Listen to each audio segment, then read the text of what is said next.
This month on D-Link in Focus, the Netflix app has been released for the Boxee Box, the DCS 930L is encased in a block of ice, the DIR 655 is encased in a block of gelatin. We're going to show you how to get the most from your USB Shareport on the back of your router, and we're going to get started with some new devices.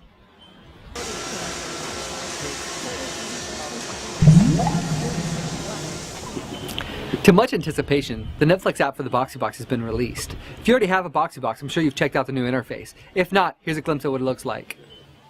As soon as you turn on your Boxee Box, you will notice it starts to download the new update automatically. If you're already familiar with Netflix, you'll be familiar with the main menu options: suggestions for you, new arrivals, genres, instant queue, and search. Suggestions for you are Netflix recommendations based on your previous selections of movies and television shows you've already watched. A couple months ago, we took the DCS 930L and stuck it out in the rain. That left a lot of people asking the question, why would you do that? Well, we're at it again, and this time we're taking the DCS 930L and freezing it into a block of ice. Here's what happened. This time we want to see how cool is the DCS 930L.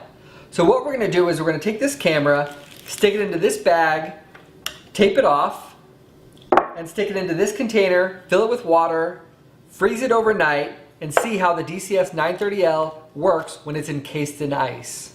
All right, the moment of truth. Let's see. Anything? Hey, I see a light. You see a light? I see a blue light. Do you see that blue light? Yeah, we got an orange light on the front. Yeah. D-Link's USB Shareport is a great feature. It's already added to many routers and other NAS devices. With it, you can share your USB hard drive and printer over your home network. Here's how to set it up. Plug in a USB hard drive into the back of the DIR 665 USB port. A solid USB light will appear on the front of the router. Click on it and the Shareport utility window opens up. Listed is our DIR 665. Click on the Connect button. In just a moment, autoplay will bring up our USB drive. There it is, right behind the window. Select Open Folder, and here is a text file located on my USB drive. Usually gelatin is left for dessert, but we decided to take the DIR 655 and encase it in a block of gelatin. Why? Because we can. Here's what it looks like. As you can see, we've sealed off the DIR 655 in plastic and did our best to waterproof the cables and antenna so no water gets inside. Because ultimately what we want to do is plug this in and see if we can get a wireless signal when it's in a block of gelatin.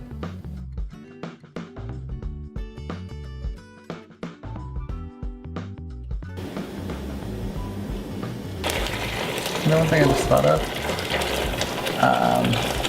I hope this thing is waterproof. Now that we got our D-Link DIR 655 out of the container, it's still in the Jello mode, we wrapped it into some saran wrap to keep it all together. Now let's plug it in and see what we get. All right, get into it. It's like a brick. When you first buy a router, a lot of people have a lot of questions on how to set it up. That's why we started the Getting Started series.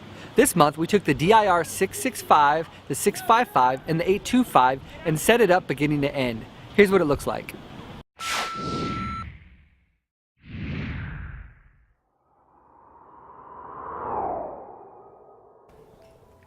D-Link's Extreme End 450 gigabit router, also known as the DIR 665. Let's see what's in the box. Plug the power from the wall to the back of the DIR 655. When all lights on the front turn blue, you're ready to use the DIR 655. On the front are the power and network activity light LEDs. On the side, WPS for easy configuration of devices, 4 LAN ports, and 1 internet port, USB Shareport, we'll cover this in another video, reset button, and power. And of course the 2 antennas. Thanks for watching this month's D-Link in Focus. Check back next month while we show you a bunch of great new products. See you soon.